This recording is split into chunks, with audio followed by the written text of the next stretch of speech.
Contrary to the rumors that you've heard, I was not born in a manger. I was actually born on Krypton and sent here to save the planet Earth. We cannot continue to rely only on our military in order to achieve the national security objectives that we've set. Everybody somewhere between the ages of 18 and 25 will serve 3 months of basic training. We've got to have a civilian national security force that's just as powerful, just as strong. Yes, we can. Obama's healthcare plan will include coverage of all essential medical services. Yes, we can. Obama is a cruel hoax. He works for Wall Street. He's an agent of finance capital. Where did you come up with the number $700 billion? Here's the Treasury spokeswoman's quote. It's not based on any particular data point. We just really wanted to come up with a really big number. To Democrats and Republicans who've opposed this plan, I say, step up to the plate. A few members were even told that there would be martial law in America if we voted no. Secretary Henry Paulson is no George Washington. I don't think anyone questions, Mr. Kashkari, that you're working hard. Our question is who you're working for. Obama pledged that he would resume the Security and Prosperity Partnership talks between Mexico and Canada that President Bush initiated. The old boss is starting to look a lot like the new boss. Robert Gates is going to remain on the job as Defense Secretary for at least a year. Plenty of sources knew about this meeting, told us and others that it was at Hillary Clinton's house, but clearly it wasn't. We've got to give them a stake in creating the kind of world order that I think all of us would like to see. We see you causing a depression so you can blow out the economy and consolidate it and bankrupt it. We know that you are enemies of free humanity, and we are here standing against your tyranny.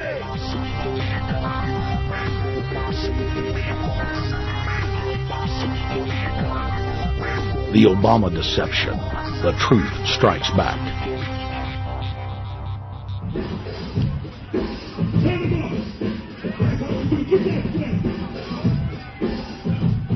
Barack is like the manager of Burger King. All presidents are, including Bush. It's like this. When your fries are cold, if your burger is not done right, you go back to Burger King, America, or your government, and you say, my burger's cold. I want new fries. First, you go to the cashier. That's the courts. You argue to the courts. The courts, if you can't get no justice with the cashier, you say, let me see the manager. I want to go to the Supreme Court. I want to see the president. The manager comes out. Hi, what can I do for you? Now, the manager can override the decisions of the cashier, but you never get to see the franchise owner of Burger King. If you really have a problem with your burger, you need to go see the franchise owner. We need to go to the top or to the bottom. We need to go to where the real architecture of government is. And it's not in a president.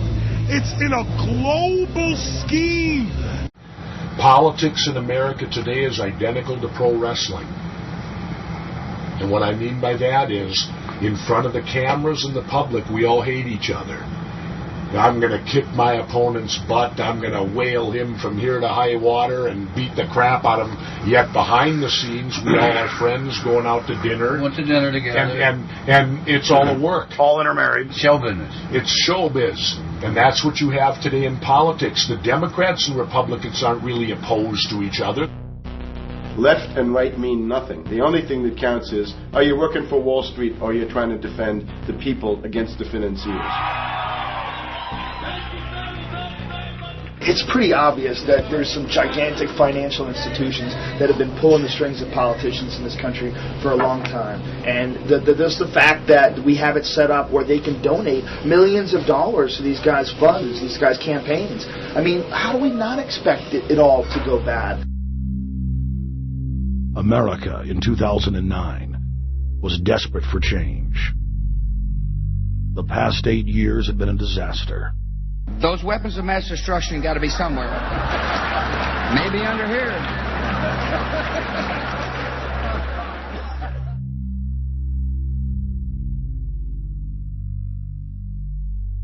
George W. Bush, who had claimed to be a conservative, had tripled the size of the federal government, shredded the Constitution, and destroyed the image of the United States worldwide. Nope, no weapons over there.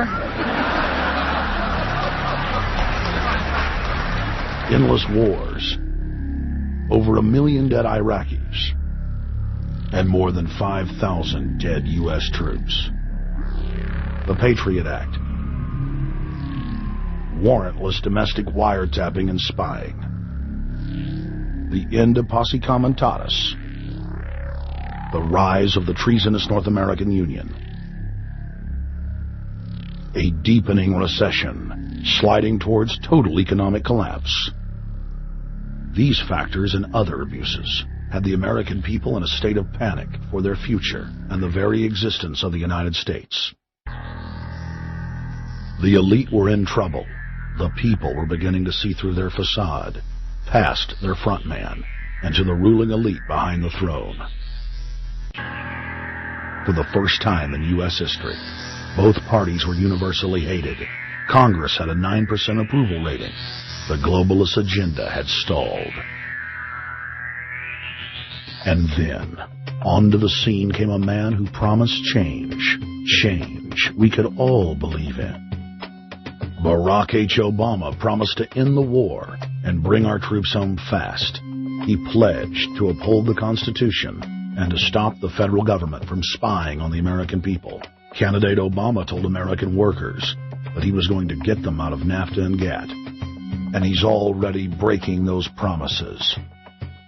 In this film, we will prove that Obama says one thing and does another, and that he works for the very same elite interests that Bush served, the very interest engineering the financial collapse and formation of a dictatorial world government.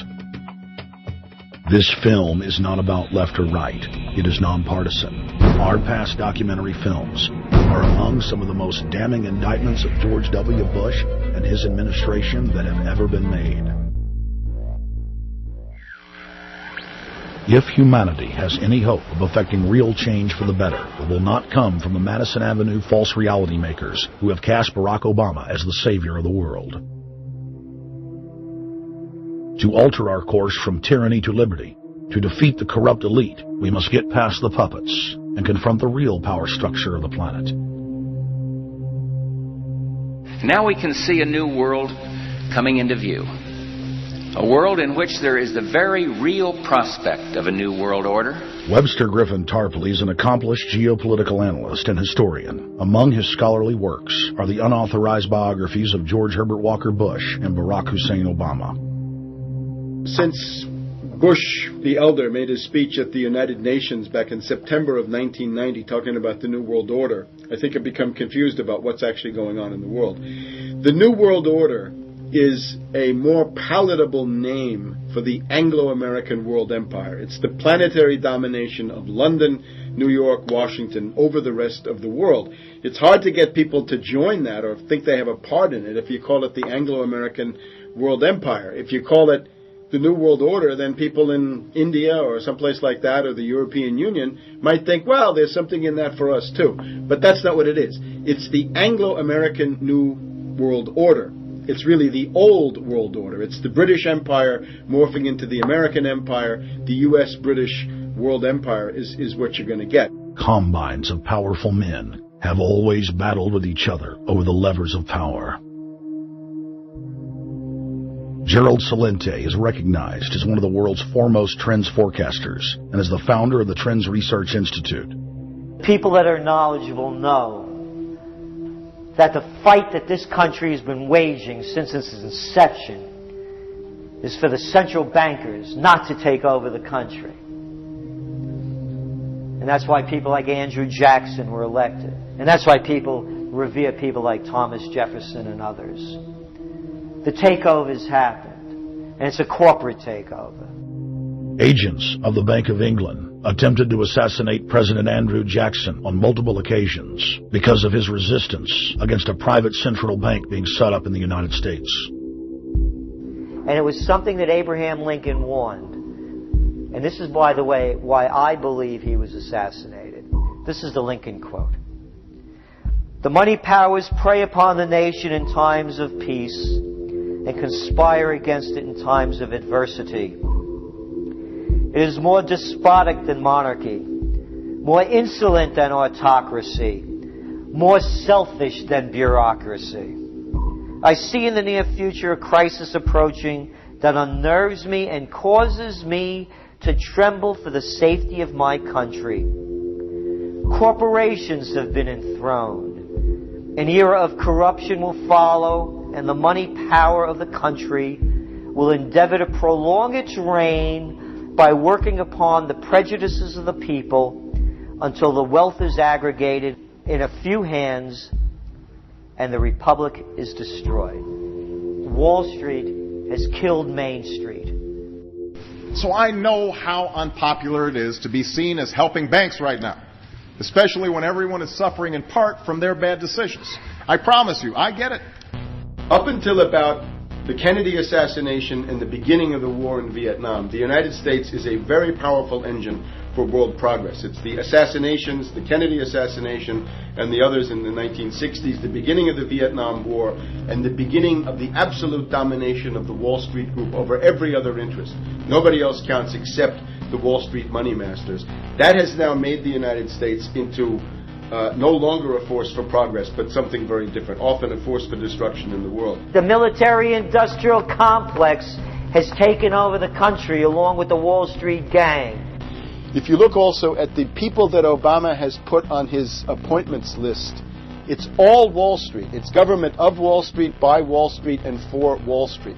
There's nobody from heavy industry. There's nobody from the auto sector. Nobody from Silicon Valley. Nobody from big oil. Nobody from defense. No labor. No women. No retirees. No small business. Nothing. It's pure Wall Street. The only people who have a voice in Obama's councils are Wall Street finance oligarchs. That's all there is. Nobody else counts for anything under Obama. It's the most extreme Wall Street administration we've ever had.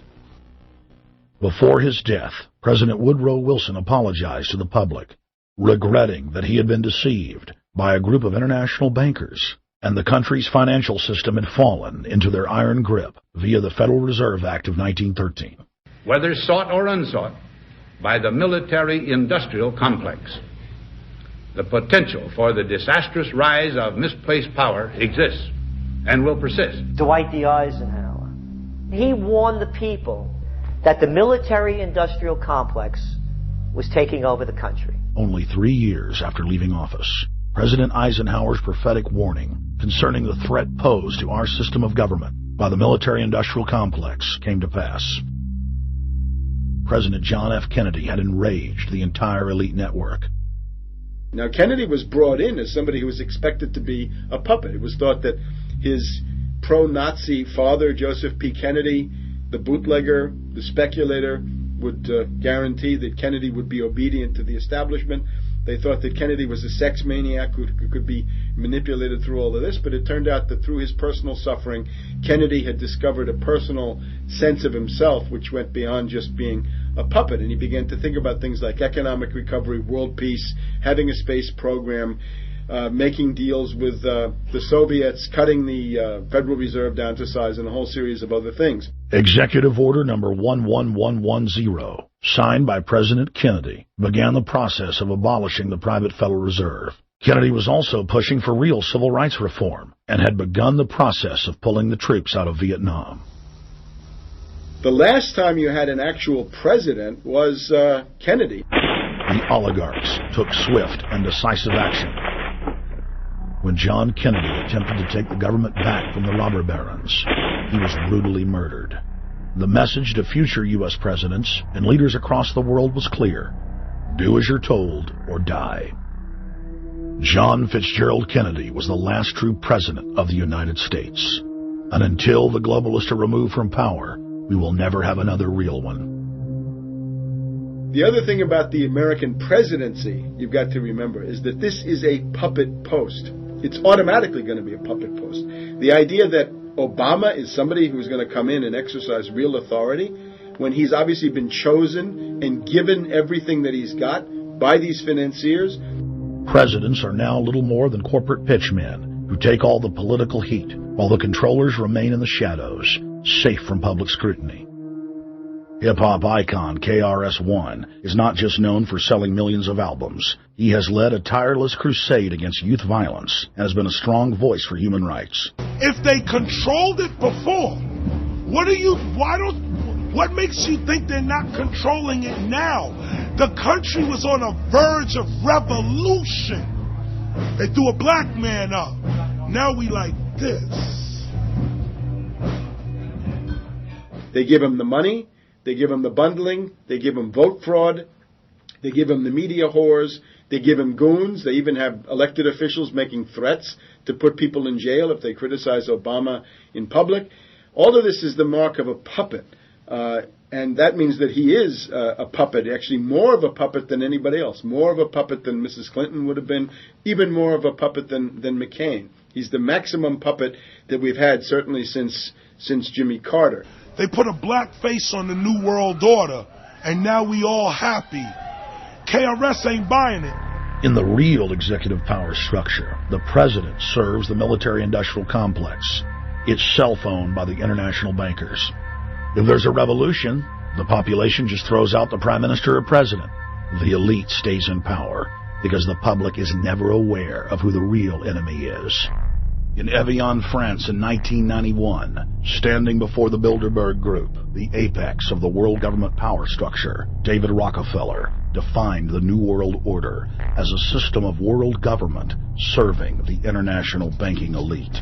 For decades, the banker-owned media would attack anyone who dared to warn the public that a dictatorial world government was being constructed right under their nose, and that national sovereignty was being deliberately destroyed. And now, after years of denial, the media and the elite themselves are proudly announcing that not only is world government real, but it is the answer to the financial crisis that they carefully engineered. Suddenly, the Wall Street Journal tells us that the North American Union is here, and that getting rid of the dollar for a common currency with Canada and Mexico is good. The Financial Times of London, published by a member of the Bilderberg Group, crowed that a dictatorial world government had been kept in the shadows for our own good, and that it was now time for it to emerge from behind the curtains of national security. White House Chief of Staff Rahm Emanuel stated on record that they can't let this crisis go to waste. You never want a serious crisis to go to waste. And what I mean by that, it's an opportunity to do things that you think you could not do before. And Henry Kissinger, who gave Barack Obama his first job out of college, told national television that the economic collapse was a great opportunity to bring in the New World Order. He went on to say that Barack Obama was the perfect person to sell it to the world. But he can give a new impetus to American foreign policy, partly because the reception of him is so extraordinary around the world. I think his task will be to develop an overall strategy for America in this period when really a new world order can be created. It's a great opportunity. It isn't just a crisis. In June of 2006, our team traveled to Ottawa, Canada, to gather intelligence on the shadow government's agenda for the coming years. I think that's the Queen. Investigative journalist and best-selling author Daniel Estulin had been tracking the Bilderberg Group for more than 16 years. His moles inside Bilderberg informed him that the elite were planning to first run the price of gas up to $150 a barrel, unimaginable in 2006. He also reported that after suckering the middle class back into the stock market, the group was going to implode the subprime mortgage market and destroy public confidence. Well, one of the things that we're getting from this morning's conference, this morning conference was about the energy prices, the price of oil. The afternoon conference, which started about 4 o'clock, 4:30, they were talking about one of the American delegates, I wasn't told who exactly it was talking about the the concern that the American citizens have had with the housing prices going down, so they're not investing that money. So what they needed to do is they needed to create the illusion that everything is going well. So what they're going to do over the next year and a half is to bring the market back up to 1998, 1999 levels. They're going to get all the suckers to invest whatever little money they have left over, and that's when they're going to make the economy bottom drop out. They need to destroy the economy because as we're running out of oil, when people don't travel, at least that's what they're saying, when people don't travel, when people don't have money, they don't travel, they don't spend any money, which means you don't waste a lot of oil and natural gas. That's the afternoon. So how does this source, just ballpark, so you have the source, is it? Well, actually, there are two people who are members of the Bilderberg Club. It's actual members. They're members of the Bilderberg Club who for years and years and years have been going and participating in all the conversations. They've always been dead on, always. And last year they said the oil prices are going to go up to 150. At the time it was 39, went up to 76, basically doubled. If it doubles again, it's going to be back to where these people say. They attack Iran, it will it? Year after year, Estelin and other reporters like Jim Tucker are able to report on future events with stunning accuracy, all because they know the agenda of the Bilderberg Group. The Bilderberg Group sits at the top of the world power structure. 125 of the richest and most influential individuals on the globe make up its membership.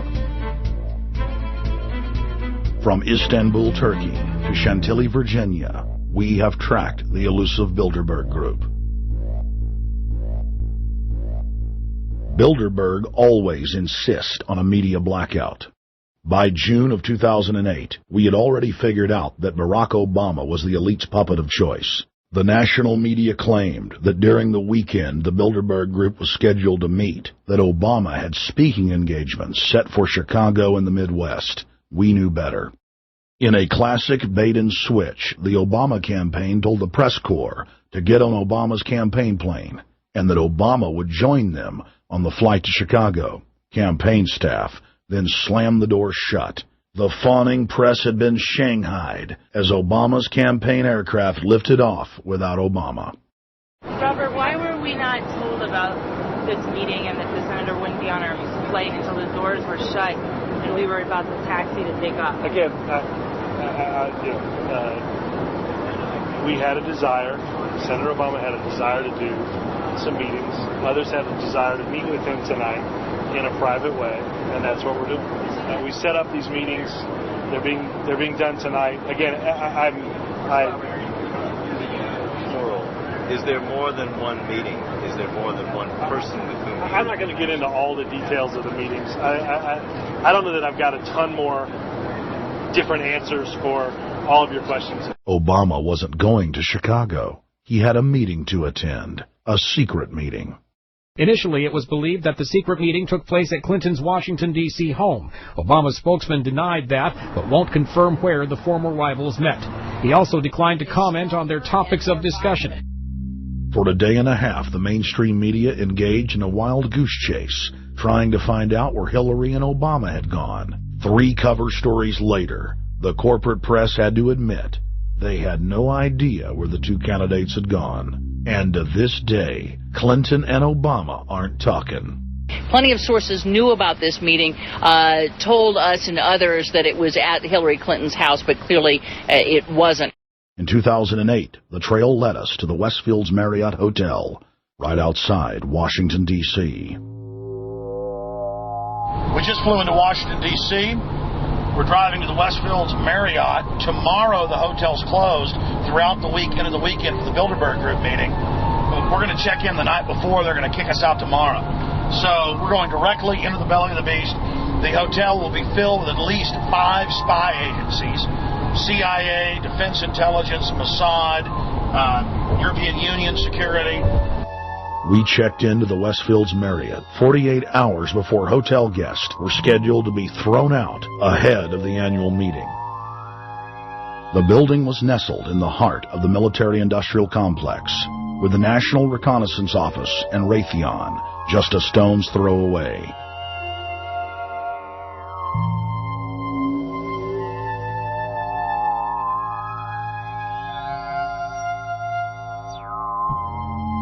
The plan tonight is to try to not get arrested, dodge the security, get in there, get some footage of the elite arriving in the morning, because some arrive before they officially lock it down, and then getting out of the building. That's our plan. I'm also going to be getting a call by a international syndicated radio show, Coast to Coast AM with George Norrie, and all week he's getting briefings from me every night about things as they develop.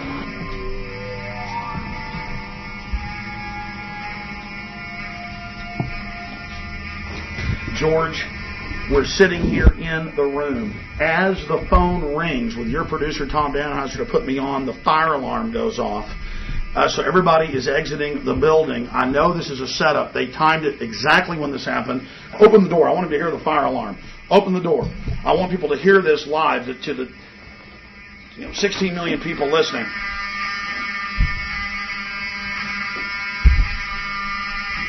George, do you hear that?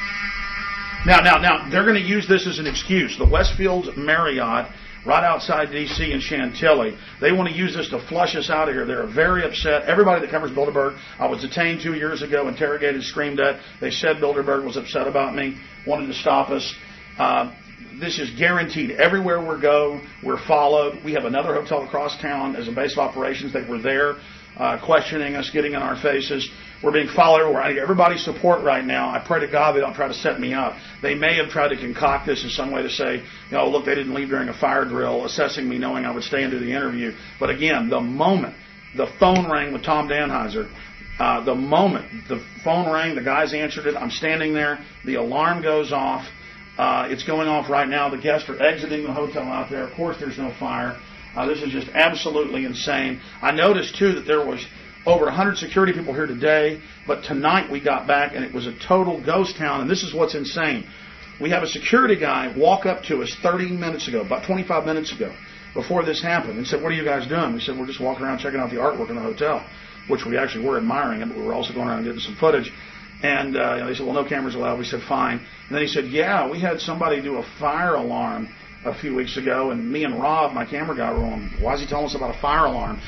I forgot that part, George. These bastards have done this. I don't know how. They're planning to try to set us up for something, but this is incredible. We are here in the middle of this right now, George.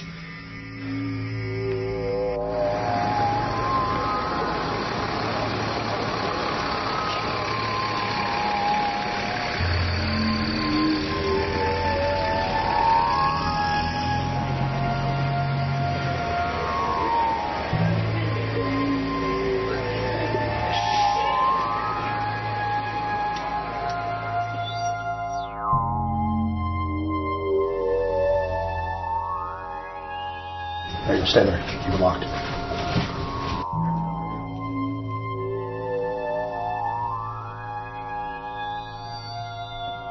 Let's go. Let's get out of here now, Richard. Don't screw around anymore. We got out of here on exactly the right time. Is this the way out? Yeah.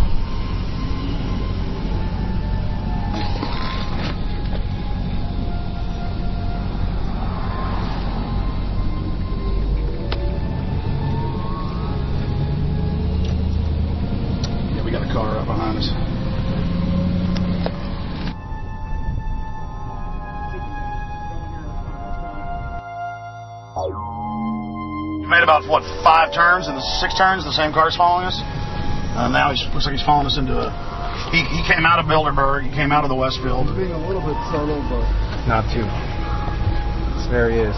That's him over there in the blue car. Yeah.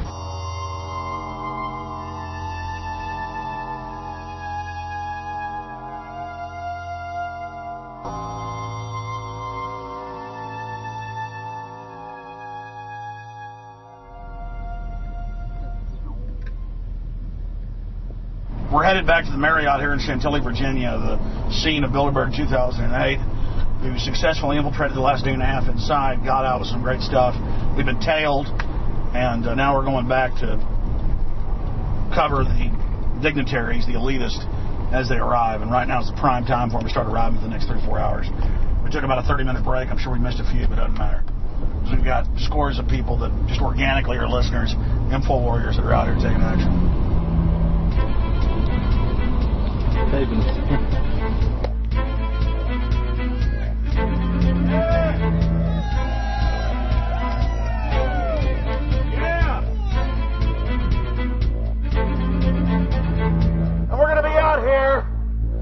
next 3 days, while you try to chart the future of our destiny, we're taking our destiny back. You're not our gods or our masters. We witnessed at least 7 convoys of armed Secret Service entering the Westfield's Marriott, and internal sources confirmed that both candidates did attend at least one meeting inside the conference. While the Bilderberg Group was 100% successful in 2008 at keeping their name out of the mainstream media, they did not fare as well when it came to the exploding independent press. During the entire 2-day event, anti-New World Order protesters and alternative media encircled the hotel. You are being exposed everywhere! From David Rockefeller, from John Edwards, from Bill Clinton. Your game of secrecy is over! You're gonna play game. It's up close. You piece of trash.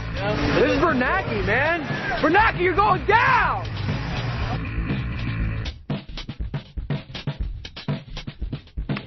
Obama, we know you're here, Obama. You cleared your schedule for the next 3 days. We know you're in Virginia. Arch criminals! New World Order scum! We are not your slave scum! Brave Americans came from all over the United States and bullhorned the main conference hall at close range as the global power brokers schemed inside. You are criminals! You control the central bank, you control the currency, and you're turning our beautiful country and world into a nightmare! The global elite are desperate to keep their organizational meetings a secret. They are keenly aware that if the population discovers that policy is being developed covertly by powerful special interest, the people will revolt. It is our duty to expose these criminals. It's a criminal act under federal law for federal officials to have private meetings to discuss world policy with non-federal workers. So everybody from the State Department, Treasury Department, White House, Defense Department, and others who show up, as they always do, they're committing a criminal act simply by being here to attend a secret meeting with officials from other countries to discuss U.S. policy in the world. So literally it's a criminal act. And every newspaper, every broadcaster has a patriotic duty to expose these scum and the evil they project. The election primaries served as a great diversion, while the true future course of the nation was being set behind closed doors. You've got, obviously, the Bilderberger Group, founded by the former Nazi Prince Bernhard of Holland. You've got the Trilateral Commission, founded by David Rockefeller's Zbigniew Brzezinski. They're the ones who ran the Carter administration. Everybody in the Carter administration, from Carter and Mondale and Volcker and Brzezinski, were all members of the Trilateral Commission. Founding member of rap sensation Public Enemy, Professor Griff, gave us his view of the Obama phenomenon. Barack Obama's been given a pass by the Blue Bloods. He's been given the okay by certain secret societies for them to let him in. I truly believe imperialism and fascism needs a facelift. And a facelift is going to have to be black. And the reason why I believe that is simply because I think they're trying to go into Africa. Well, they're already in Africa. But they want to totally control all the natural minerals that they're going to need to carry themselves into the 21st, 22nd, and 23rd centuries. You follow me? So I think they have to go through a phase of galvanizing the masses of dark-skinned people that truly believe that change needs to come. But the change that they're talking about is not necessarily change for the better as far as the masses of the people. It's probably a better change for them. It's not going to change for us, the little man on the totem pole. And no one looks at the agenda. As long as he positions himself right, have the right tie on, have the right smile, repeats the slogans over and over and drives it home, the average American is just going to swallow it hook, line, and sinker. And we don't even know what the agenda is. Writing in his 1964 book, With No Apologies, Senator Barry Goldwater said, The Trilateral Commission is intended to be the vehicle for multinational consolidation of the commercial and banking interest by seizing control of the political government of the United States. The Trilateral Commission represents a skillful, coordinated effort to seize control and consolidate the four centers of power: political, monetary, intellectual, and ecclesiastical. What the Trilateral Commission intends is to create a worldwide economic power superior to the political governments of the nation-states involved. As managers and creators of the system, they will rule the future. Bilderberg issues executive decisions and prime directives to its subdirectorates for implementation. The Trilateral Commission takes the Bilderberg Group agenda and executes it through regional roundtable groups throughout Europe, Asia, and the Americas. The Council on Foreign Relations serves as the managing roundtable group in the United States sector. The Council on Foreign Relations has dominated every administration since the days of FDR. The way in which they make policy and rule is that they are a polycentric oligarchical system. You have to be a finance oligarch. Remember, this is not a society ruled by generals, not by priests, not by bureaucrats, not by demagogues, none of those, but by bankers. Bankers rule, and the bankers set up these institutions. They set up things modeled on the Royal Institute for International Affairs, Chatham House, and the Milner Round Table of the period right after the Boer War, so even before World War I. You had the British setting up these round tables, institutes with publications and conferences, and this is how they make policy. Upon Obama's inauguration, members of the Bilderberg Group, Trilateral Commission, and CFR flooded into every position of power in the executive branch, replacing Trilateral Commission and CFR members who previously filled the positions during the Bush administration. When you look at the U.S. ruling class, you'd have to say that they're a really pathetic bunch of failures and bunglers. They are a miserable excuse for a ruling class. And that's one of the big problems we have, is you go from Clinton to Bush to Obama. What stays the same is the ruling elite that gives these puppets the orders that they act on.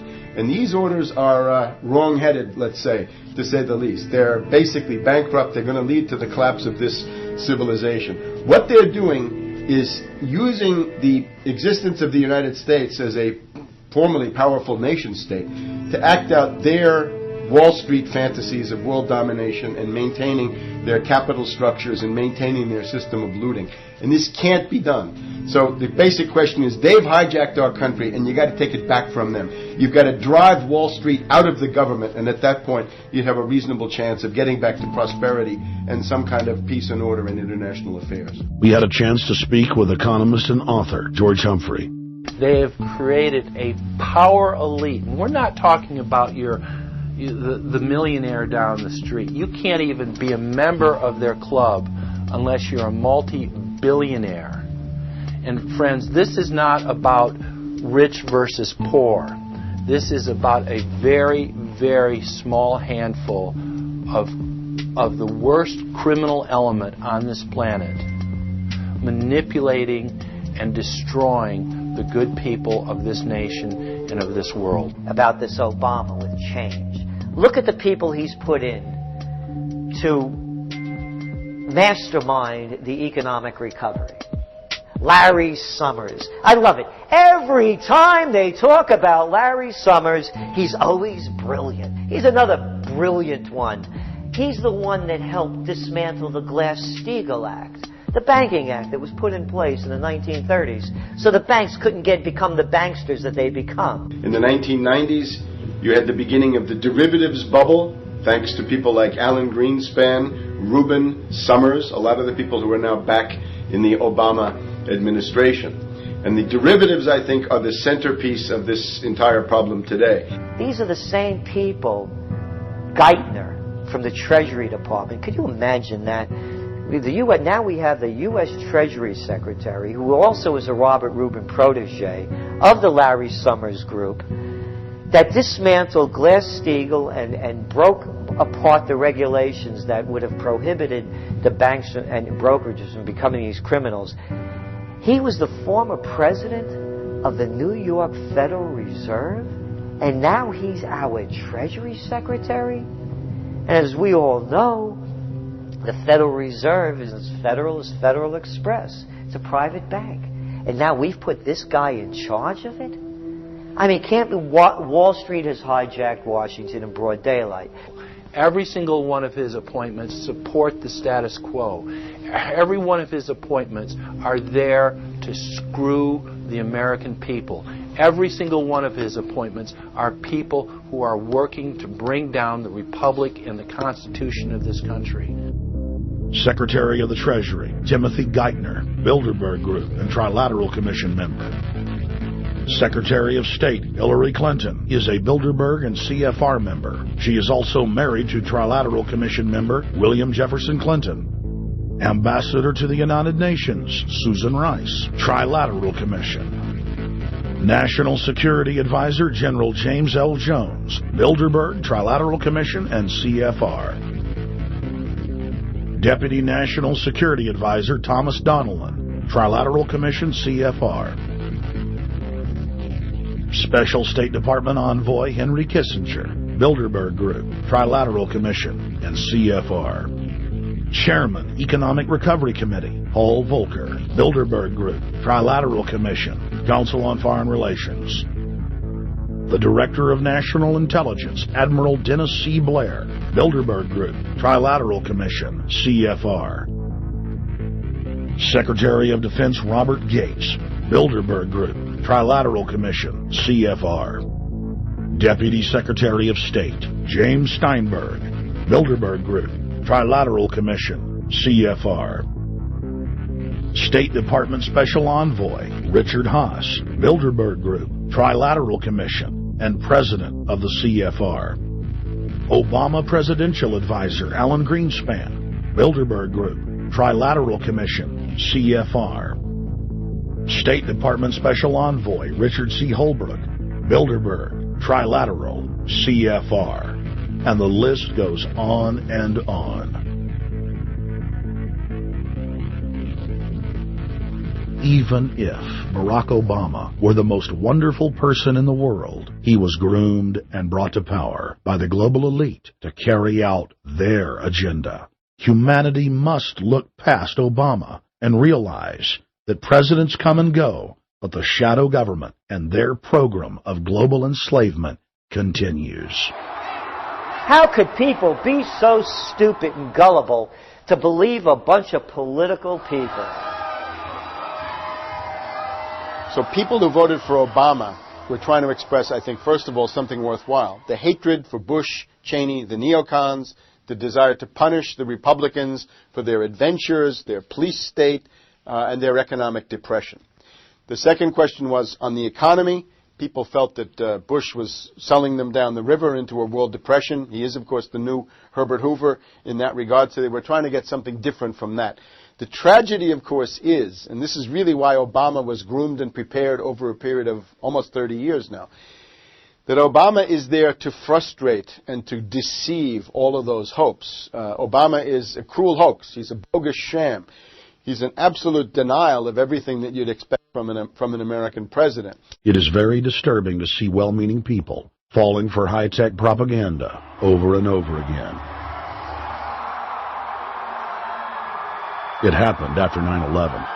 The American people en masse were swept into a mob psychology, irrationally throwing their common sense to the wind and doing whatever the administration told them to. The general public eventually caught on to the fact that George W. Bush was a deceitful thug and that the economy was in freefall. In the midst of it all, Barack Obama was there, speaking out against the abuse of the people at the hands of the establishment. With the election of Barack Obama, the world rejoiced that the United States was no longer in the hands of madmen. But unfortunately for humanity, this was another vicious fraud. I want to like the guy. He speaks gently. He's intelligent.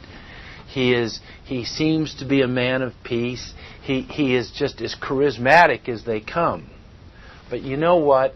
Is that a tree is really, really measured by the quality of its fruit. And when you kind of put away all the flowery words, when you put away all the rhetoric, when you put away all the rock and roll music, what he does is what's important for the people of this country, starting with the truth. Obama is notoriously a liar. He promised that he would get out of Iraq, I think within 16 months at some point. We had Samantha Power telling the Scotsman that he wouldn't be bound by those promises, and sure enough, he's now not going to be bound by those promises. Obama pledged in hundreds of speeches and interviews that within 6 months of being elected, he was going to bring our troops home from Iraq. But after he was inaugurated, the story changed. Now he said that they would look at bringing some of the troops home in 16 months. 2 weeks later, his story had changed again. Now the administration would look at bringing the troops home in 23 months. Well, Obama's already fudging. He's fudged since day one in this election, where he first said we're getting out. Well, now it's a timetable, and now it's da-da-da, because they're getting to him. They're understanding that, and he ain't going to be able to get him out because people more powerful than him got us in. When he first ran, remember, he was going to take the troops out. I get in there, troops come home. Day one. There is no military solution in Iraq, and there never was. I will begin to remove our troops from Iraq immediately. And then that went to 16 months. And now he's going to add, they're saying, another 30,000 or more troops to Afghanistan.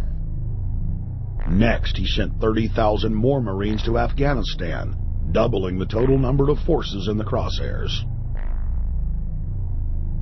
Barack then announced that he was going to move missile systems into Eastern Europe to encircle Russia. But after all, what should we expect after he kept Bush's Secretary of Defense Robert Gates? The outcome of this policy is if you're constantly meddling near the Russian borders with these fascist creeps, IMF, NATO agents like Yushchenko of Ukraine, or Saakashvili of Georgia, or these Kaczynski twins in Poland, or various collections of people in Latvia, Lithuania, Estonia, you're tied to these gangsters, and if they decide to start a war, that rapidly escalates into thermonuclear World War III. This is worse than the neocons. Bush and Cheney never got as far as Brzezinski, Soros, and the other people running Obama. Barack Obama swore that he would vote to repeal the Patriot Act, but then he voted for its reauthorization. Obama decried the Bush administration's illegal warrantless wiretapping of the American people. Then he voted to legalize it.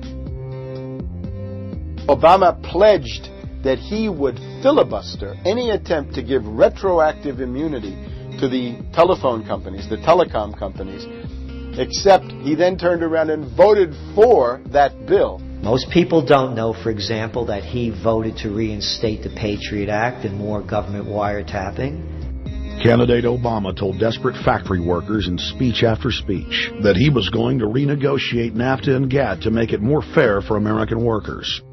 It is absolutely true that NAFTA was a mistake. But then his campaign was caught sending out memos to top corporate leaders, telling them not to worry and that it was just campaign rhetoric. We had Obama saying, I'm against free trade. I don't like NAFTA and all those free trade sellouts. We had Austin Goolsbee going to the Canadian diplomats and saying, don't mind him. He's just popping off. That's just election-era rhetoric. Doesn't mean anything. Presidential candidate Barack Obama was publicly criticizing the North American Free Trade Agreement in a bid for votes, but privately telling Canadian officials not to worry about it. He said that he was going to bring us peace in the Middle East. He said that he was going to bring us transparency and a balanced economy. He said that he was going to not have lobbyists. He said he was going to clean up government. He said he was going to work for the environment. And point by point by point, within the first month of his inauguration, he has lied and deceived and cheated the American people. The people of the United States and the world were filled with hope that Obama was the real deal when in his first week in office he signed an executive order supposedly closing Guantanamo Bay and other secret prisons. Then the press actually had a chance to read the executive order and were shocked to find that the executive order only said that Obama was thinking about closing Guantanamo in a year. But worst of all, the executive order continued the practice of rendition which the LA Times called secret abductions. They don't know. They think that he's signed off immediately on closing Guantanamo, but he's allowing prisoners now to be taken to foreign countries and not knowing where they're sending them and to be tortured in foreign countries. They don't know that they kept that provision in there. Obama is now continuing the practice of secret arrest, secret prisons, and most importantly, indefinite detention without trial.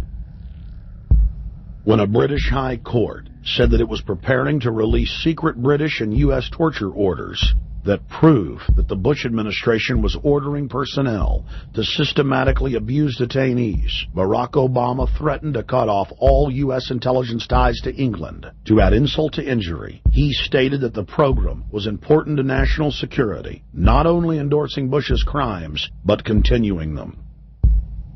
Obama voted for a reinstatement of the Patriot Act. And by his early deeds already, again, as we saw with the issues of retention, he's willing to send people that have been charged with nothing to be tortured to so-called get the truth out of them. If the makers of this film attempted to cover all of Obama's lies, this documentary would never be released because there are new ones every day. So in the interest of time, we're going to cover one more big one.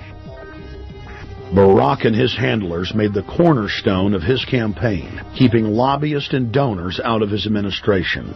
Within hours of being elected, Obama did a 180 and filled the White House and federal government with lobbyists and donors at all levels. Obama picked William Lynn, the top lobbyist for Raytheon, to fill the number 2 position at the Department of Defense.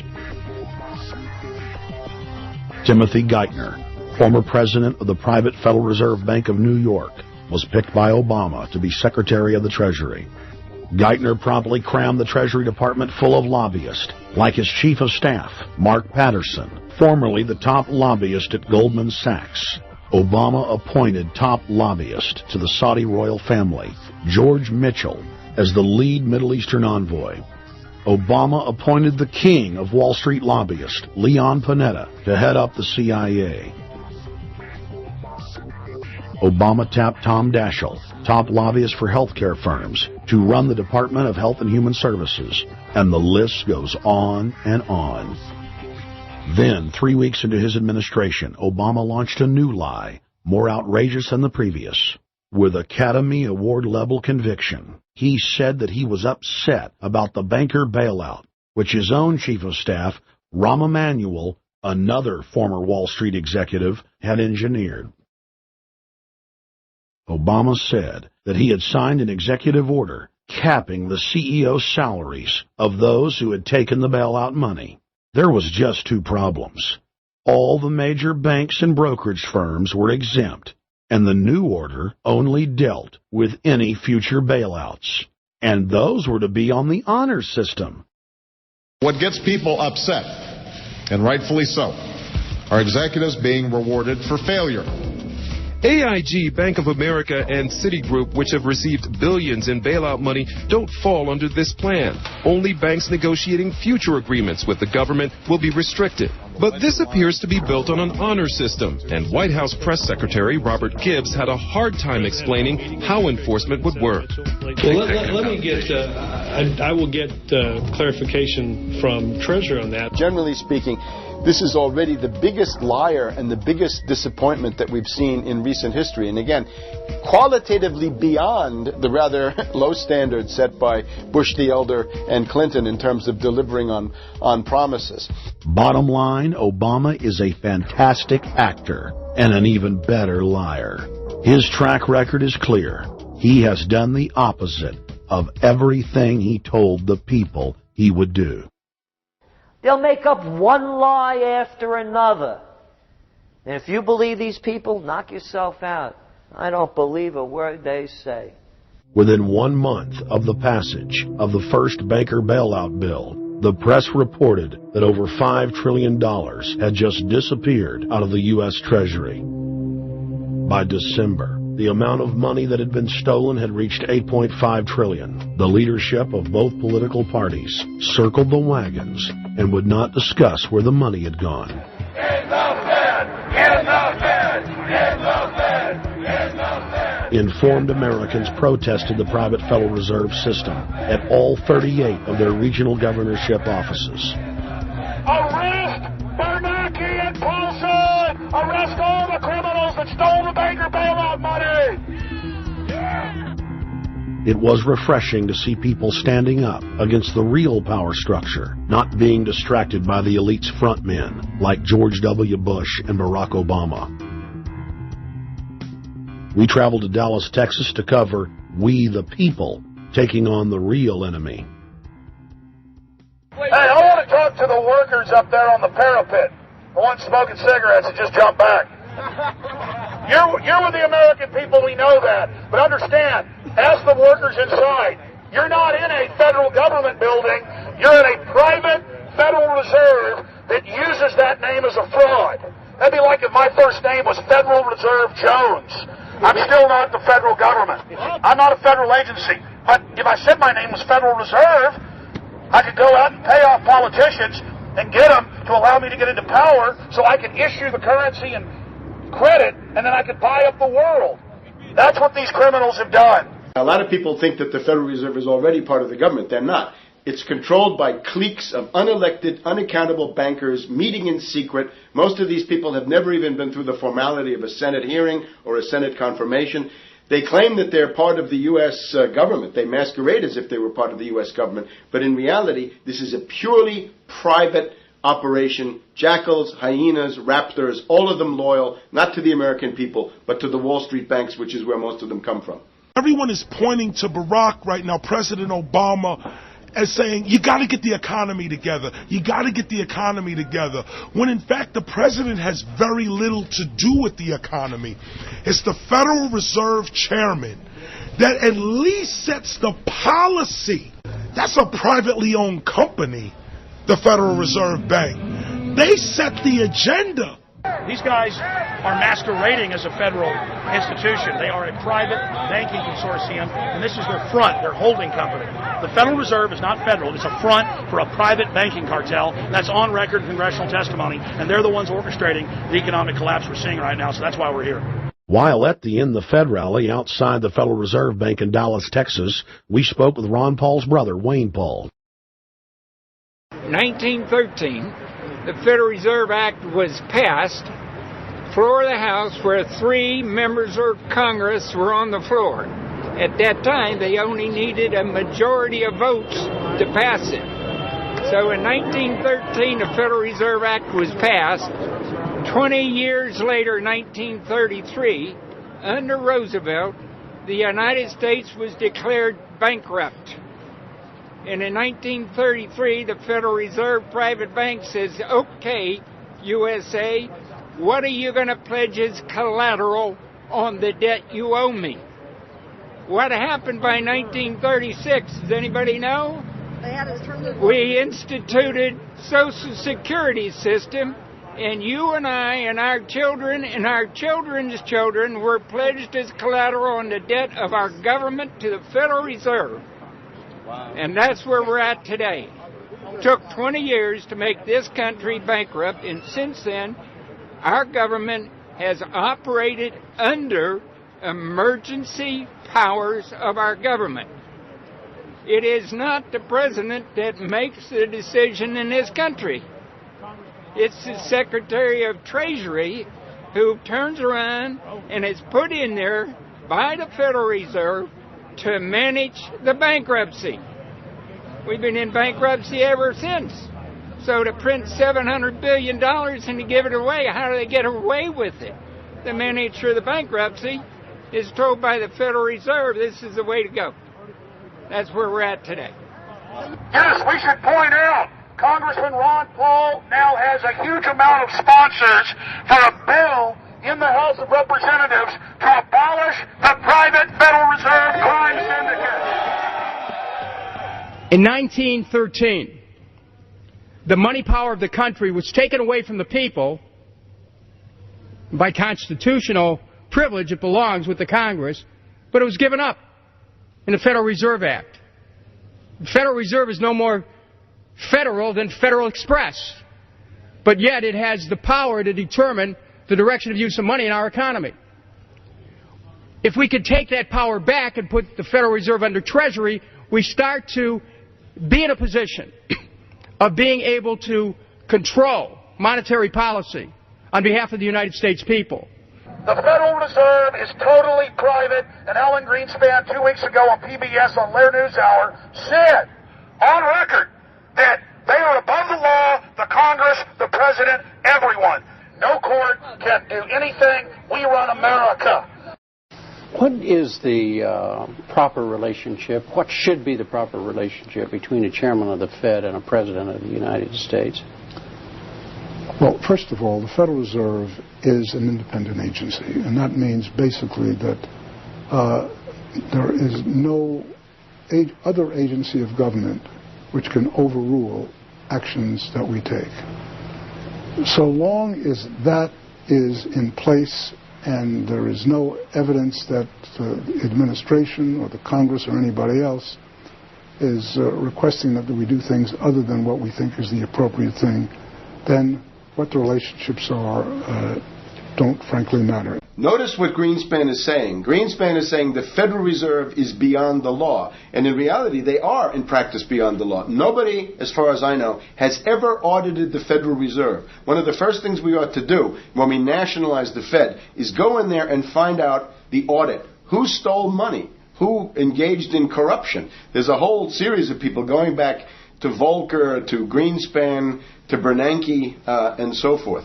Think of the arrogance of private group of banks that have bankrupted the nation by design so they can repo the country. A private group of banks that loaned us our own money back are telling us they're above the law. You are not above the law, criminals. No one is above the law. No one is above the law, and the private Federal Reserve sure as hell isn't either.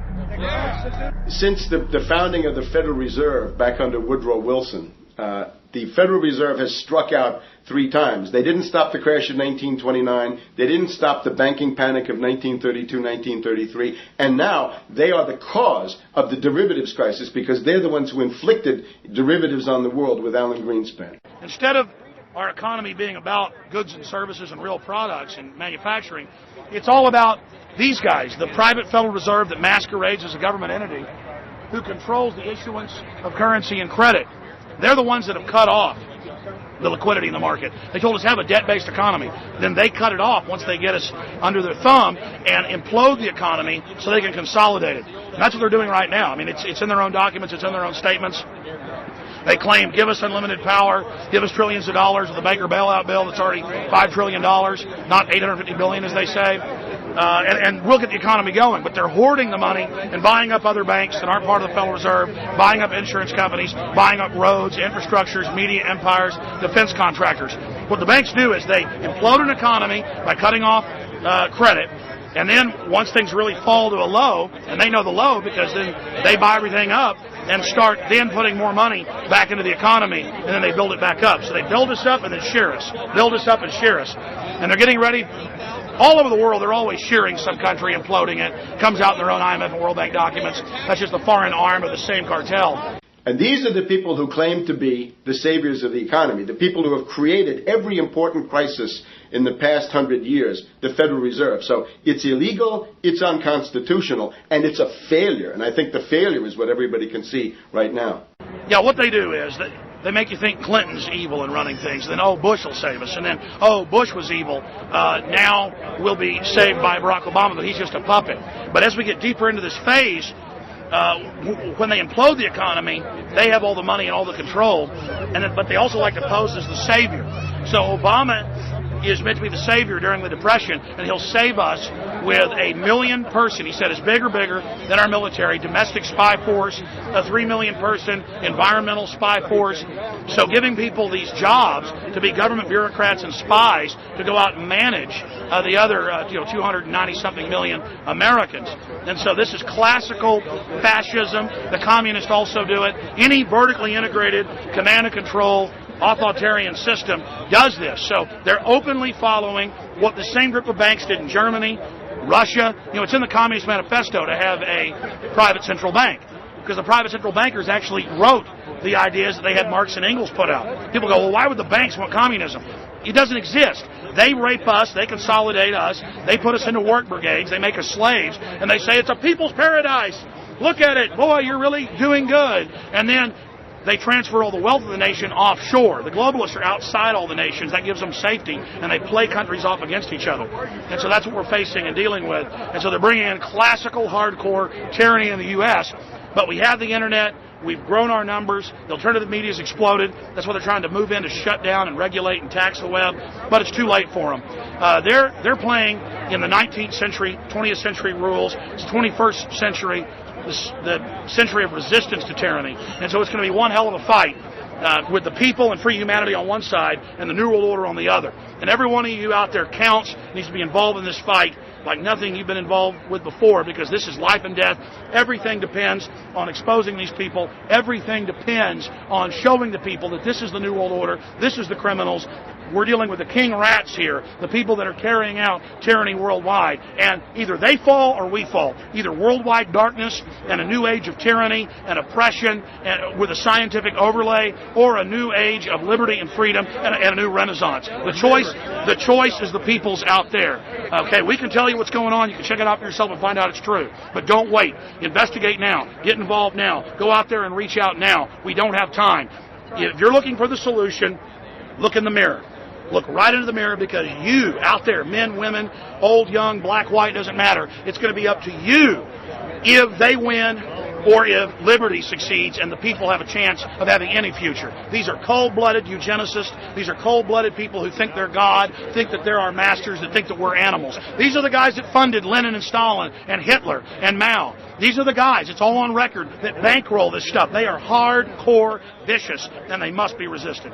Up until about the Kennedy assassination and the beginning of the war in Vietnam, the United States is a very powerful engine for world progress. It's the assassinations, the Kennedy assassination, and the others in the 1960s, the beginning of the Vietnam War, and the beginning of the absolute domination of the Wall Street group over every other interest.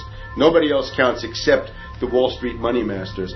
That has now made the United States into no longer a force for progress, but something very different, often a force for destruction in the world. That doesn't need to remain that way.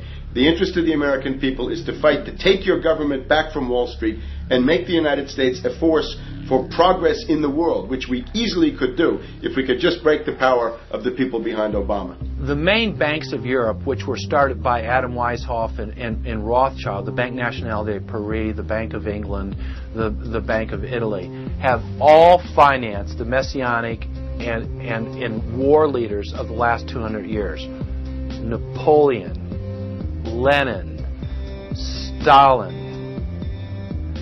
They backed Adolf Hitler. They backed Franklin Delano Roosevelt.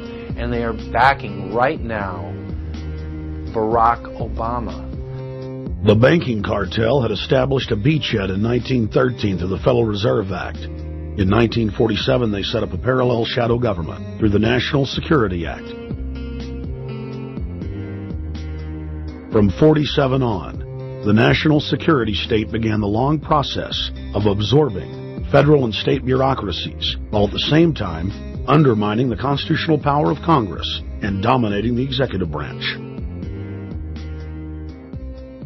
By controlling the issuance of currency and credit, the private Federal Reserve was able to buy up most of the Fortune 500. And if a company wouldn't sell, the bankers would unleash federal regulators to run them out of business. Private central banks in Europe, the United States, and England took taxpayer money and loaned it at over 30% interest to third world nations. The bankers would then bribe the leaders of those countries not to pay back the loans. Their third world puppets would sign agreements stating that when the country defaulted, the banks would be given all the natural resources and infrastructure of the once sovereign lands. But worst of all, the countries would pledge future taxes paid by the people in perpetuity as profit to the private banks. By the year 2000, there were few nations that had not fallen to the designs of the money power. The globalists were now ready to start their final phase of world government takeover. the destruction of the Western nations' economies. To carry out their final takeover, they first removed banking regulations like the Glass-Steagall Act in the late 1990s. This allowed their front companies to issue unlimited credit to the world and to set up colossal Ponzi schemes, the likes of which the world had never seen. The scams were advertised by the controlled corporate media as completely legitimate. Because of the fantastic returns, private investors, corporations, state and local governments invested heavily. They had taken the bait, hook, line, and sinker. To destroy confidence, in late 2007, the bankers themselves began to badmouth the scams they had created. Next, the central bankers cut off the tsunami of fiat money that they had been using to pump up the bubble. When Congress and the public refused to write the finance oligarchs a blank check, the bankers began to engage in financial terrorism. They said that the world would go into another Great Depression unless their demands were met, further destroying confidence. The stock market instantly had its biggest one-day loss in history, but even that wasn't enough to force Congress to capitulate to the offshore banks. Senator Inhofe of Oklahoma and Congressman Brad Sherman of California, amongst others, told the world that the entire Congress had been threatened with martial law by the White House and the Treasury Department if they didn't pass the so-called banker bailout bill. The only way they can pass this bill is by creating and sustaining a panic atmosphere. That atmosphere is not justified. Many of us were told in private conversations that if we voted against this bill on Monday, that the sky would fall, the market would drop 2,000 or 3,000 points the first day, another couple thousand the second day, and a few members were even told that there would be martial law in America if we voted no. That's what I call fear-mongering. Unjustified. The final version of the bill was kept secret from the Congress until minutes before the vote on October 3, 2008. The Federal Reserve had promised total transparency, that every dime would be accounted for. To Democrats and Republicans who've opposed this plan, I say, step up to the plate. Let's do what's right for the country at this time, because the time to act is now. To prevent the possibility of a crisis turning into a catastrophe. After its passage, the public learned with horror that the bill was really a financial coup d'etat by Wall Street. The bill didn't just give $700 billion to the banks. It was a blank check. And as of February 2009, $9.7 trillion has disappeared into a black hole.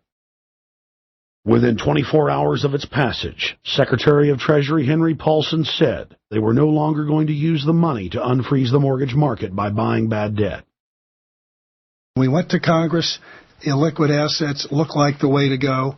As the situation worsened, the facts change. I will never apologize for changing an approach or strategy when the facts change.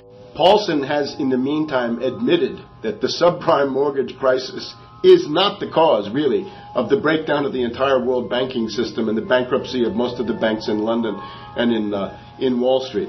He said, we're going to buy up toxic assets, but we're not going to worry about subprime mortgages. What he's talking about is derivatives. Derivatives are the center of the crisis. He went on to say that where the money was going was a secret. I believe that banking institutions are more dangerous to our liberties than standing armies. If the American people ever allow private banks to control the issuance of their currency, first by inflation, then by deflation, the banks and corporations that will grow up around the banks will deprive the people of all property until their children wake up homeless on the continent their fathers conquered.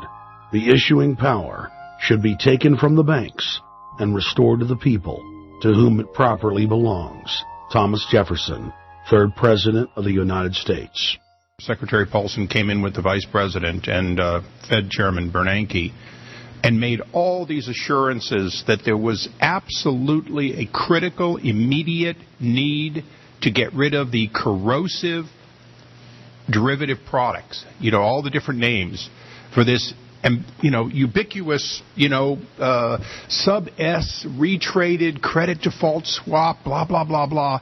Okay? But they talked about them as though they knew what the hell they were. You got the money, and you immediately said, what items, what auction? Now, the Treasury just basically cut that out of the bill. And what we have here is a situation where banks are hoarding the money that they're getting from the TARP. They're using the money to purchase other banks. And all of a sudden, the Treasury sent a signal to the banks, forget about it. We're going to give you the money that you want, and you do what you want with it. Unless you direct it specifically, it's not going to happen. I don't think anyone questions, Mr. Kashkari, that you're working hard. Our question is who you're working for. Throughout its passage, President Bush and Senator Obama worked in tandem to get Congress to pass the bill without even having time to read it, despite the fact that in major polls, 98% of the American people were against the bill. The leadership in both parties were for it.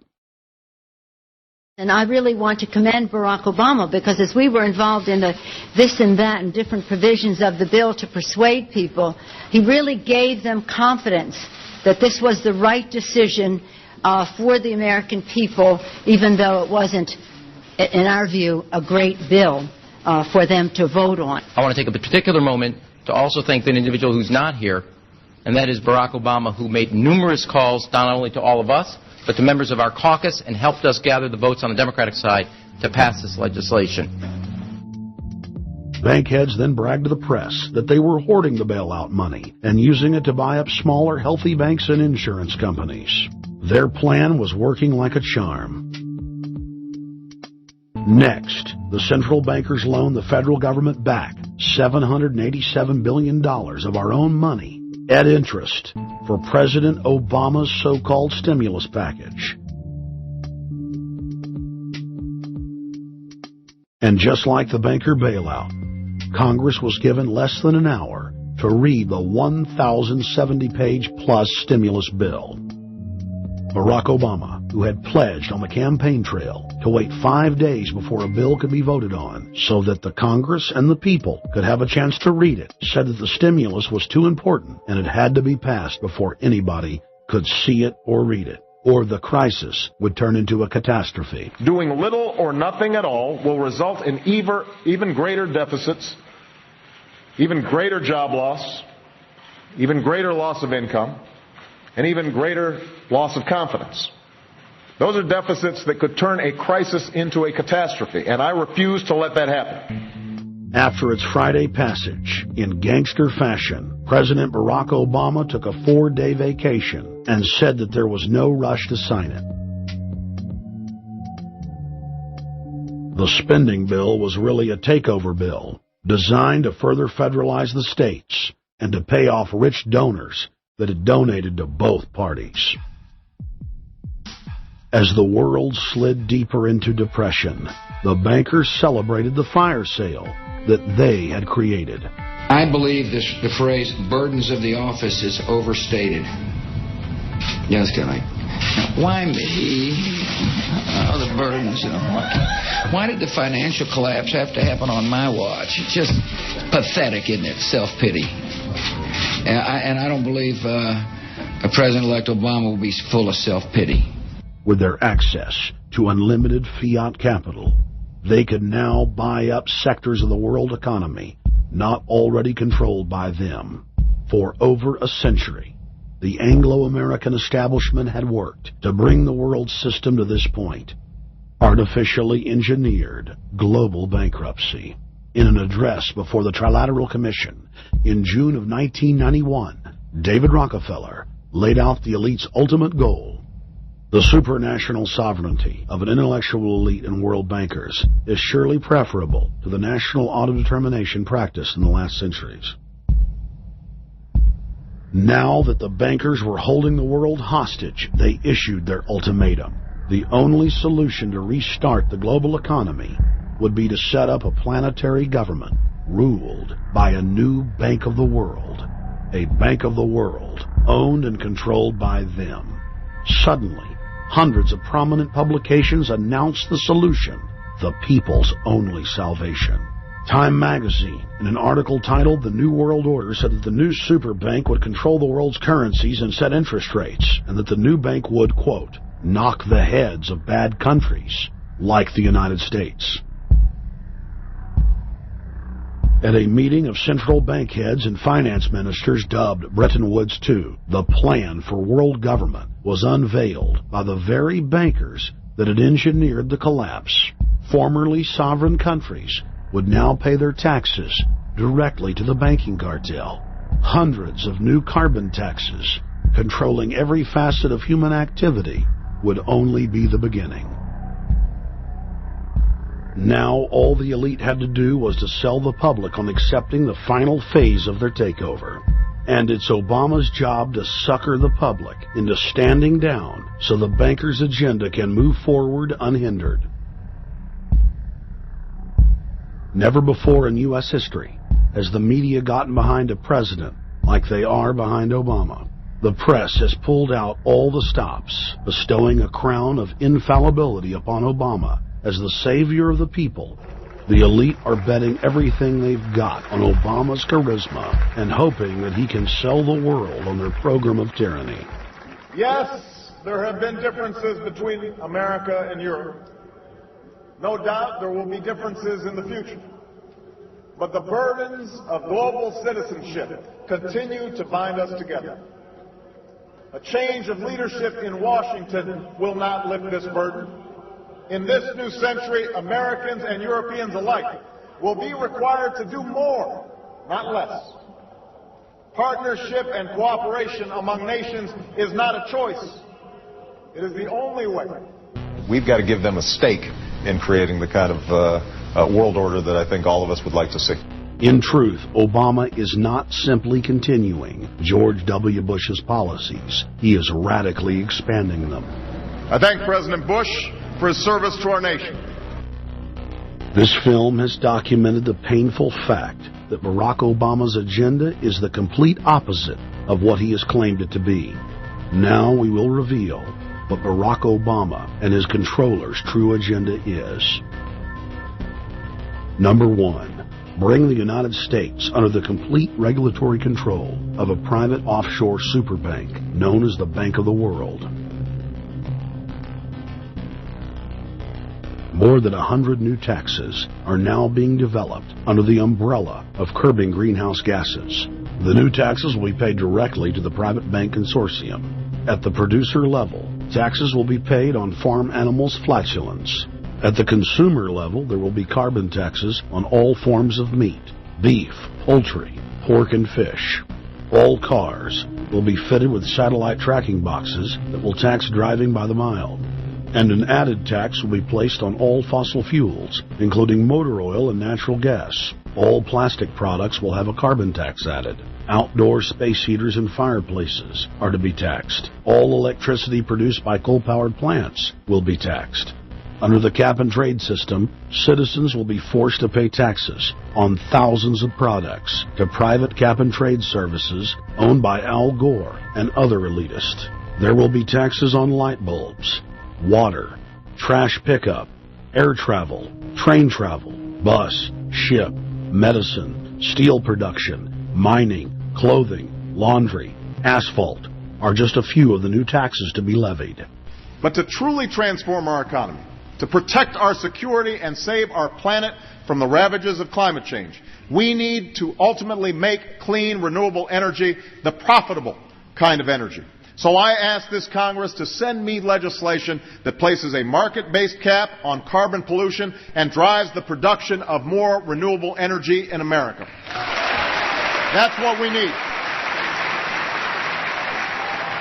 The notion of anthropogenic global warming is a fraud. In other words, the idea that the planet is getting warmer and that human activity is somehow responsible is a pseudo-scientific fraud. It's a big lie. It's a monstrosity. Remember the Nazis, they had race science, race hygiene. They said Aryan blood is different from any other kind of blood. This was, of course, idiocy, a fantastic piece of nonsense. Today, we've got something similar.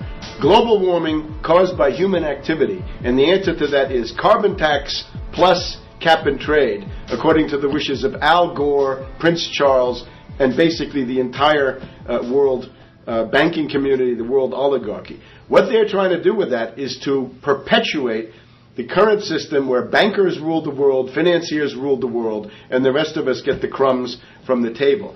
But remember, if you try to put on cap and trade and a global warming carbon tax with the idea that you're going to save the polar bears, what you're going to do is destroy human society. You're going to cause genocide on a massive scale. The deaths will be measured in the hundreds of millions and indeed in the billions. Just the idea of global warming means that there'll be no development for Africa, no development for the poorer parts of Southeast Asia, and no world economic recovery of any kind ever in our entire lifetime. So it's important to expose and fight the pseudoscientific fraud of global warming. One more point about this. You don't need a climatologist to know that this stuff is a fraud. I'm a historian. I can tell you, in the last 1,000 years, we had a period of very warm temperatures called the medieval warm period, where all kinds of grapes and semi-tropical stuff was growing very far into the northern hemisphere. That was about 1100, 1200. It happened to correspond with an all-time maximum of sunspots. Right now, we can say that we're going into another maximum period where there'll be some warming, but we're well within the limits of the medieval warm period. About 1600 to 1650, there was an ice age in northern Europe. The North Sea was filled with ice. The German and Dutch ports and the English ports were filled with ice. That corresponds to an all-time minimum of sunspot activity, the Spörer minimum and the Maunder minimum. So this has largely got to do with solar activity. We can see that other planets, not just the Earth, are warming slightly as a result of increased solar activity. But we're well within the minimum. So what the oligarchs claim to be an open and shut scientific case is a piece of pseudo-scientific nonsense, and it should be rejected. Number 2. The social engineers are fully aware that the Obama craze will wear off quickly, so they are racing to put in place the most oppressive police state control grid in human history. 20,000 battle-hardened regular Army troops are now being deployed to patrol the streets of the United States. FEMA is now building giant camps in every region of the country, and the Congress has introduced bills like the National Emergency Centers Act, H.R. 645, which merges local governments and the police under federal control. And as we all know that have watched these things, they're ready for the riots. With these detention centers that are being opened up around the country, with state police training for riot control in the event of economic calamity and food riots, they know what's going on and they're prepared for it. So people better also prepare for it themselves. Anyone that's not prepared for what's going to happen, they deserve what they get. Because there's enough information out there pointing to the problems. And they should take all precautionary actions. Next, Obama ordered the Defense Department to issue DoD Directive 1404.10, establishing a 1 million-person civilian army under his control. Simultaneously, Obama launched USAService.org.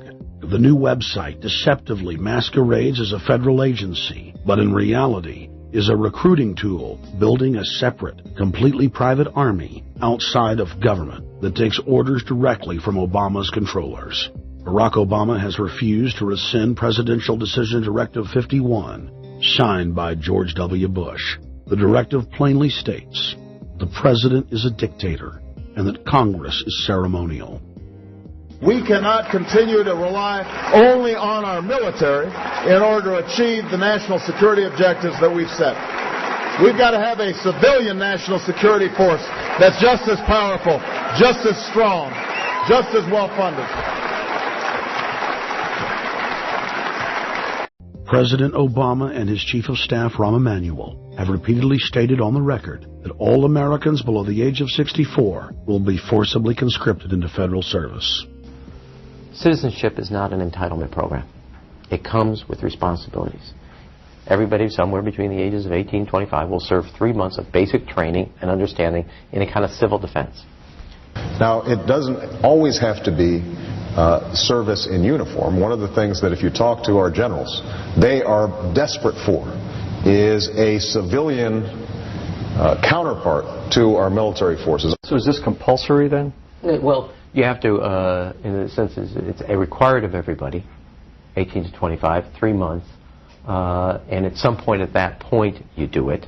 Obviously, I'm not going to say perfect legislation. We'll work that process through. Or you could do it during a college summer, or you could do it after high school. If you have a demagogue with a fanatical mass movement of personality cultists who is imposing the program of a group of extreme bankers and finance oligarchs, that's fascism. Obama's transition site, change.gov, proclaimed that middle school and high school students will be forced to serve the federal government. Fascism is gutter up, streets up, hooligans, thugs, fervently idealistic students, swarming adolescents, just the kind of thing you see around Obama. The way you get a population to enslave itself when the police and the army are no longer enough to do that. So I think that's if you're a left liberal, it's time to open your eyes to that. All young Americans between the ages of 18 and 24 will be conscripted into a paramilitary domestic security force. If Obama has his way, adults and seniors will also be forced into other forms of service for the betterment of the homeland. Number 3, disarming the American people. Obama operatives in the Congress have introduced more than 10 bills that would end the Second Amendment as we know it. H.R. 1022 would allow the new Attorney General Eric Holder the dictatorial power to ban any gun he wishes at will. In 2008, before the Supreme Court, in the D.C. gun ban case, District of Columbia versus Heller, Holder argued for the complete disarmament of the American people and that only the military should own firearms. H.R. 257 would ban all youth shooting sports, including YMCA and Youth Olympic shooting clubs. H.R. 45 would force all gun owners to undergo federal psychological screening, registration, and testing to keep their firearms. White House Chief of Staff Rahm Emanuel has proposed the extrajudicial banning of any American on the fraudulent no-fly list from owning any firearm. That is, if you are on the no-fly list because you are known as maybe a possible terrorist, you cannot buy a handgun in America.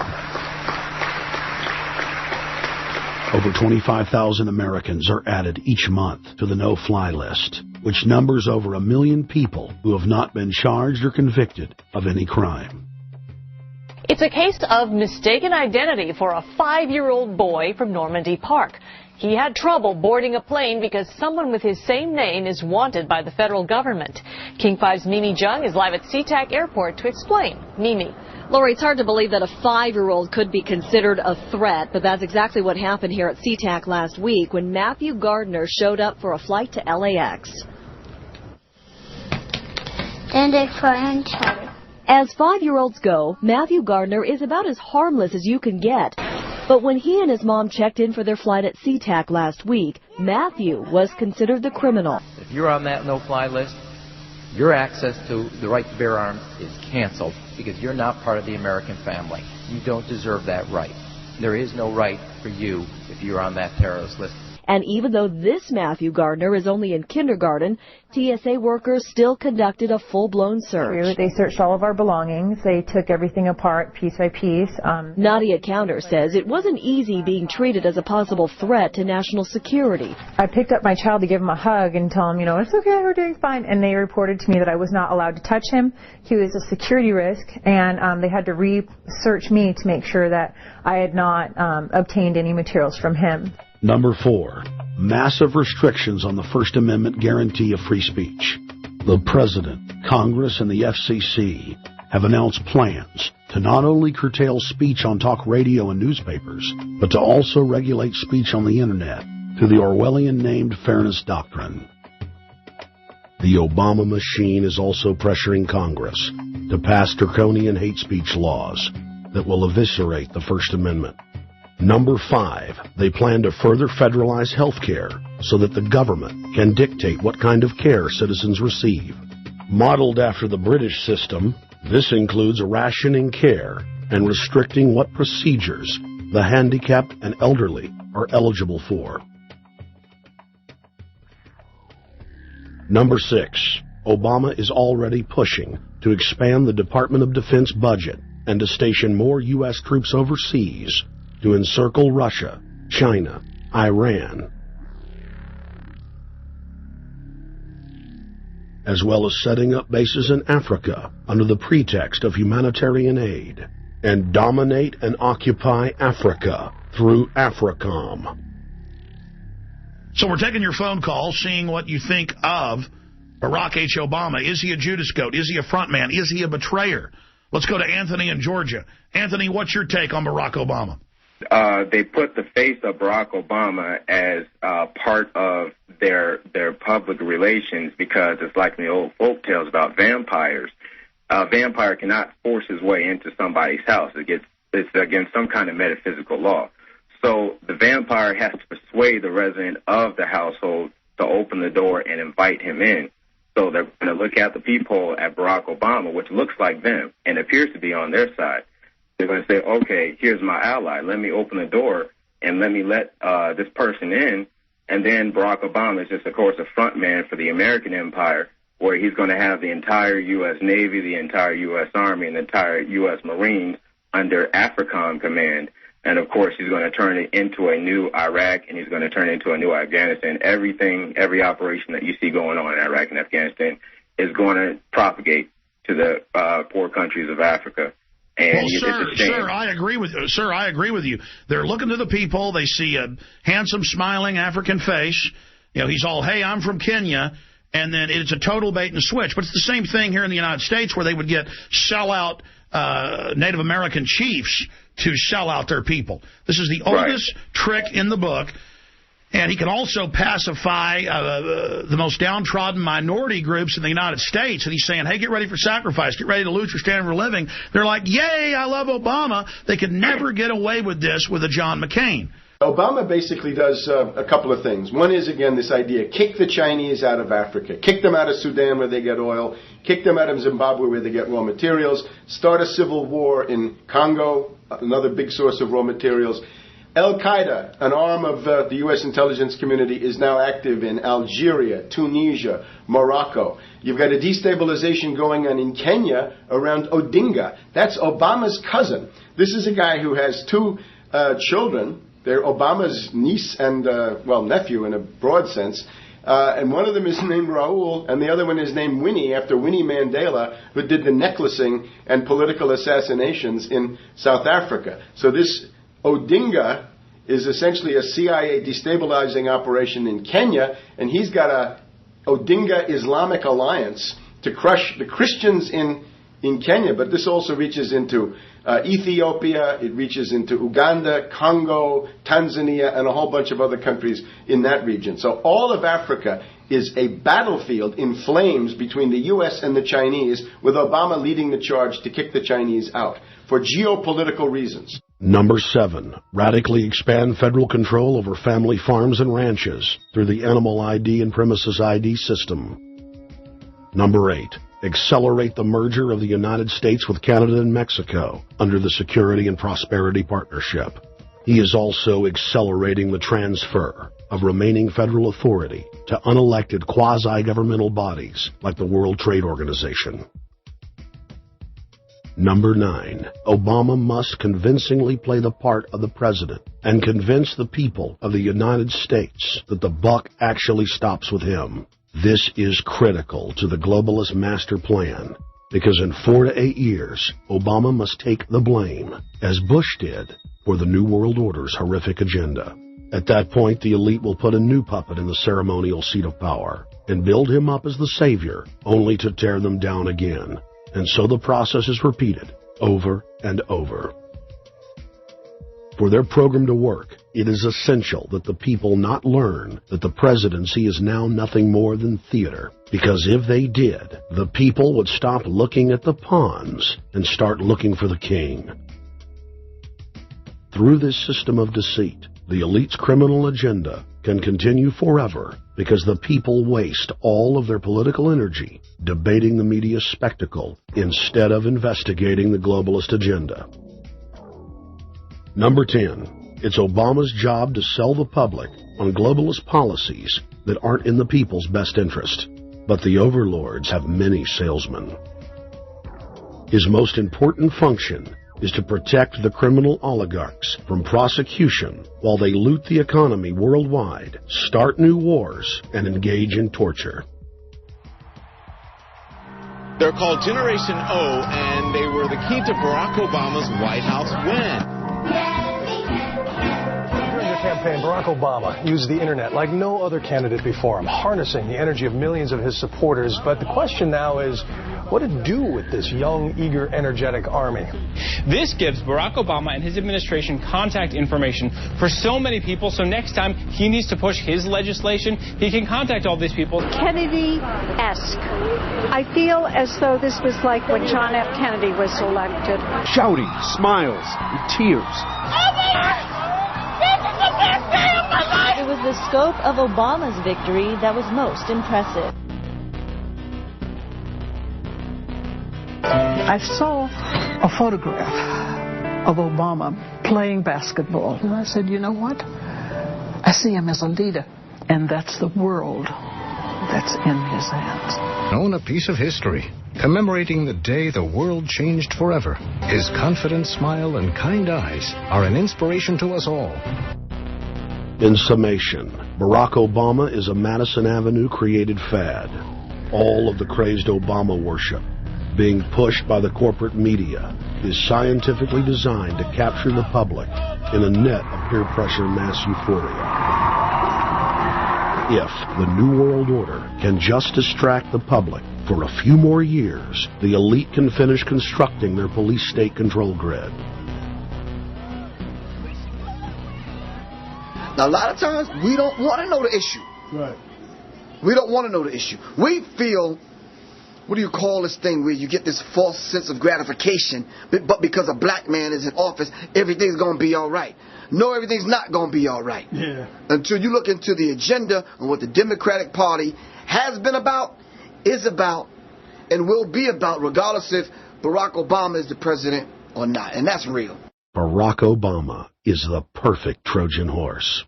He makes the people feel like they finally have a place at the table, even as he betrays them. I won't have to worry about paying my mortgage. Oh, it's such a blessing to see you, Mr. President. Thank you for taking time out of your day.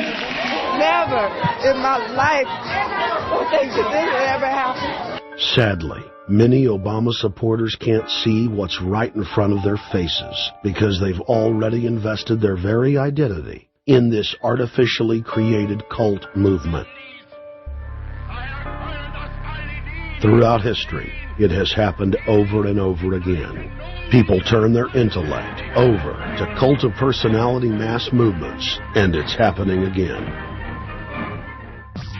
The evidence presented in this film is documented fact, and those that ignore what history has taught us do so at the peril of us all. As frightening as the information in this film is, there are many things we can do to stop the globalist agenda dead in its tracks. First, we expose the cult of Obama for what it is, a sad hoax. Next, realize that we are all being propagandized 24/7. Investigate all information for yourself, be it political parties, the media, or this film. Be aware of the tricks that the elite use, like the staging of false flag terror attacks and other crises. Rediscover the Constitution and Bill of Rights. Promote a culture of true liberty. There is a reason the internationalists are attempting to destroy the sovereignty of all 50 states. They know it is one of the biggest threats to their domination. The federal government has been completely hijacked by foreign interest, and more than 25 states have recognized this fact and are moving to block the New World Order at the state level by declaring their 10th Amendment powers. But most important of all, there is a huge awakening taking place in the United States and across the world against the globalist agenda. Free people everywhere are joining together and saying no to corruption and tyranny and no to world government. This is the center of endurance, and endurance is what wins wars. Not how many people you kill, but how long can you endure? George Washington lost almost every battle he had, but he endured. He out-endured the British. And that's how the battle was won. Endurance. And each and every one of you watching this, every single one of you, is just as important as the people who were our founding fathers. You are just as important as the Sons of Liberty who met in the 1770s to philosophize about freedom, to philosophize about a republic, to philosophize about a truly free country with a republic. There's 1 billion people on the planet. It only takes one to change it. Are you the one? There may be everybody in your classroom bugging out. Your whole school may be on fire with kids wild and bringing guns in. But are you the one? Nature has a way of abundance. Nature puts out a lot of stuff looking for the one. So if you're going to go along with the trend of let's just kill each other, let's disrespect each other, then you're part of nature's plan as well, to be part of just the excess. But if you think more of yourself than just being the excess, you'll do more for yourself. Are you the one? Everybody's not going to make it. But you have an opportunity to save yourself. Well, we don't have to look back thousands or even hundreds of years to see how dangerous this present day situation is. We can look back to Bolshevik Russia. We can see the takeover by the Bolsheviks talking about the people's revolution, talking about the positive change. And Lenin came in and then Stalin. The fact is that over 40 million Russians between 1925 and 1940, good Russian, people who were Christians, people who had their own businesses, people who were educated, they were exterminated because they had their own business, because they were educated, because they believed in God's law. We can look over at Germany. Germany was in a very, very terrible economic situation, and this very charismatic leader called Adolf Hitler comes in. He makes the roads good, and he promises a better life for the people. And within 10 years, you see a completely nationalized, centralized, dictatorial situation where millions and millions of people were exterminated. And then we can go to Maoist China. Mao came in, he promised change, he promised a better life, and within 5 years, 60 million Chinese were exterminated. They don't teach that. They don't teach that in the schools these days, and it wasn't that long ago. And I pray to God that this will not happen in the United States. And the way it won't happen is if you and your friends and all of us together take action to say no. This country is too precious. It's too wonderful. It's too good of a place to lay down as a victim. Greatness could arise once we break the shackles of the government that's holding us back. One thing America has more than any other country is an entrepreneurial spirit. One thing we have more than any other country is the ability to be innovators. You know, if I was born in Italy, I wouldn't be the trend forecaster I am today because I would have been locked into a culture of thinking one way. We have that freedom of expression and freedom of thought that could free us to create greatness again if Big Brother doesn't come down on us harder. Humankind is at a historic crossroads. The forces of globalism are marching towards absolute despotism. Look in the mirror, count the cost, and decide, are you going to let history repeat itself? Or will you stand tall with freedom lovers everywhere and stop the completion of a world dictatorship?